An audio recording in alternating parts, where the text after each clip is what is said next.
നമസ്കാരം. പരിണാമം എന്ന് കേൾക്കുമ്പോഴേ പലർക്കും അതൊരു തർക്കവിഷയമാണ്. പക്ഷേ നമ്മളൊന്ന് നോക്കാൻ പോകുന്നത് അങ്ങനെയല്ല. ശാസ്ത്രം തെളിയിച്ച ഏറ്റവും വലിയൊരു രഹസ്യമായിട്ടാണ്.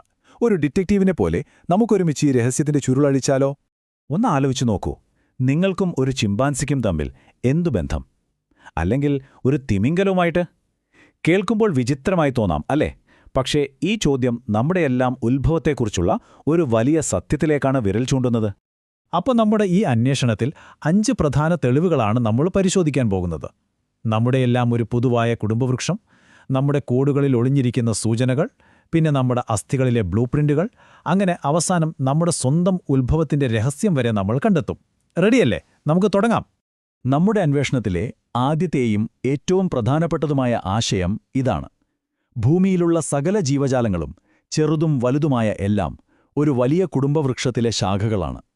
അതായത് നമ്മൾക്കെല്ലാവർക്കും, എനിക്കും നിങ്ങൾക്കും, ഒരു പുഴുവിനും ഒരു ആനയ്ക്കും പൊതുവായ ഒരു പൂർവികനുണ്ട്. പക്ഷേ ഇങ്ങനൊരു പൊതുവായ കുടുംബവൃക്ഷമുണ്ടെന്ന് നമ്മൾ എങ്ങനെ വിശ്വസിക്കും? എന്താണ് തെളിവ്? ആ തെളിവ് ഒളിഞ്ഞിരിക്കുന്നത് പുറത്തൊന്നുമല്ല, നമ്മുടെയെല്ലാം ശരീരത്തിനുള്ളിലാണ്. അതെ, നമ്മുടെ കോശങ്ങൾക്കുള്ളിലേക്ക്, തന്മാത്രകളുടെ ലോകത്തേക്ക് തന്നെ നമുക്ക് പോകണം. അവിടെയാണ് യഥാർത്ഥ സീക്രട്ട് കോഡ് ഇരിക്കുന്നത്. അപ്പോൾ എന്താണ് ഈ മോളിക്കുലാർ ബയോളജി? പേര് കേട്ട് പേടിക്കണ്ട. വളരെ സിമ്പിളാണ്. ഓരോ ജീവിക്കും അതിൻ്റേതായ ഒരു ഇൻസ്ട്രക്ഷൻ മാനുവലുണ്ട്. അതാണ് DNA. ഈ മാനുവലിലെ വാക്കുകൾ അഥവാ അമാനോ ആസിഡുകൾ താരതമ്യം ചെയ്താൽ ഏതൊക്കെ ജീവികളാണ് അടുത്ത ബന്ധുക്കളെന്ന് നമുക്ക് കൃത്യമായിട്ട് പറയാൻ പറ്റും. അത്രയുള്ളൂ. ഇതൊന്ന് നോക്കിക്കേ. നമ്മുടെ രക്തത്തിന് ചുവപ്പ് നിറം കൊടുക്കുന്ന, ഓക്സിജൻ കൊണ്ടുപോകുന്ന ഹീമോഗ്ലോബിൻ ഇല്ലേ? അതിലെ ഒരു ചെറിയ ഭാഗം, ബീറ്റാ ശൃംഖല, നമ്മൾ മറ്റ് ജീവികളുമായിട്ടൊന്ന് താരതമ്യം ചെയ്യുകയാണ്. മനുഷ്യരുമായി നോക്കുമ്പോൾ ചിമ്പാൻസിയുടെ ഹീമോഗ്ലോബിൽ ഒരു വ്യത്യാസം പോലുമില്ല, 0. ഗൊറില്ലയ്ക്കാണെങ്കിലോ വെറും 1ന്റെ വ്യത്യാസം. പക്ഷെ ഒരു എലിയിലേക്ക് എത്തുമ്പോഴേക്കും അത് 31 വ്യത്യാസങ്ങളായി. ഇത് വളരെ വ്യക്തമായ ഒരു സൂചനയല്ലേ? ഈ ചാർട്ട് നോക്കുമ്പോൾ ആ ബന്ധം നമുക്ക് കുറച്ചുകൂടി വ്യക്തമാകും. DNAയുടെ തലത്തിൽ നമ്മൾ ചിമ്പാൻസികളുമായി എത്രത്തോളം അടുത്തു നിൽക്കുന്നുവെന്ന് കണ്ടില്ലേ? സംഖ്യകൾക്ക് കള്ളം പറയാനാവില്ലല്ലോ. തന്മാത്രാ തലത്തിലുള്ള ഈ തെളിവുകൾ അത്രയ്ക്ക് ശക്തമാണ്. ശരി. അപ്പോൾ തന്മാത്രകളുടെ കാര്യമൊക്കെ, DNA ഒക്കെ പൊരുത്തപ്പെടുന്നുണ്ട്. പക്ഷെ നമ്മുടെ ശരീരങ്ങളോ?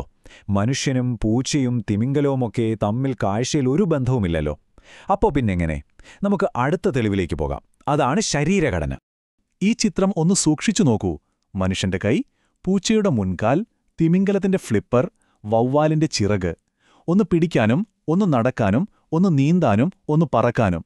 ഉപയോഗം പലതാണെങ്കിലും ഇവയെല്ലാം ഉണ്ടാക്കിയിരിക്കുന്നത് ഒരേപോലെയുള്ള അസ്ഥികൾ കൊണ്ടാണെന്ന് കാണുന്നുണ്ടോ? ഒരേ അടിസ്ഥാന ഘടന, പക്ഷേ വ്യത്യസ്ത ജോലികൾ. ശാസ്ത്രത്തിൽ ഇതിനെയാണ് ഹോമോലോഗസ് ഘടനകൾ എന്ന് പറയുന്നത്. അതായത് ഒരേ അടിസ്ഥാന ബ്ലൂ പ്രിന്റ്, പക്ഷേ ആവശ്യത്തിനനുസരിച്ച് മാറ്റങ്ങൾ വരുത്തിയിരിക്കുന്നു. ഇതാണിട്ട് ഒരേ ഷാസിയിൽ പലതരം കാർ മോഡലുകൾ ഇറക്കുന്നതുപോലെയാണ്. ഒരു സെഡാൻ, ഒരു SUV, ഒരു ഹാച്ച്ബാക്ക്, എല്ലാം ഒരേ പ്ലാറ്റ്ഫോമിൽ. ഇതിനർത്ഥമെന്താ?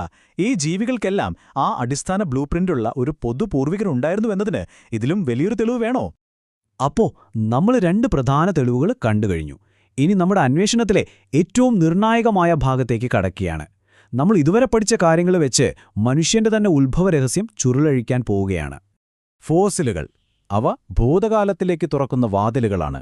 ദശലക്ഷക്കണക്കിന് വർഷങ്ങൾക്ക് മുമ്പ് ജീവിച്ചിരുന്നവയുടെ കഥകൾ അവ നമ്മോട് പറയും. ഉദാഹരണത്തിന് ഈ ആർക്കിയോപ്ടെറിക്സ് ഫോസിൽ നോക്കൂ. ഇതിന് ഉരകങ്ങളെപ്പോലെ പല്ലുകളും നീണ്ട വാലുമുണ്ട്.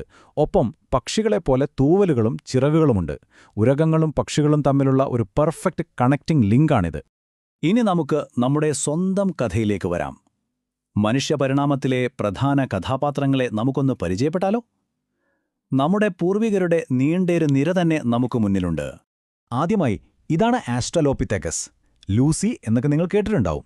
ഇവരുടെ ഫോസിൽ അസ്ഥികൂടമാണ് മനുഷ്യപൂർവികർ ആദ്യമായി 2 കാലിൽ നിവർന്നു നടന്നു എന്നതിന് നമുക്ക് കിട്ടിയ ഏറ്റവും വ്യക്തമായ തെളിവ്. അവരുടെ തലച്ചോറിന്റെ വലിപ്പം ഏകദേശം 450 ക്യൂബിക് സെന്റിമീറ്റർ ആയിരുന്നു.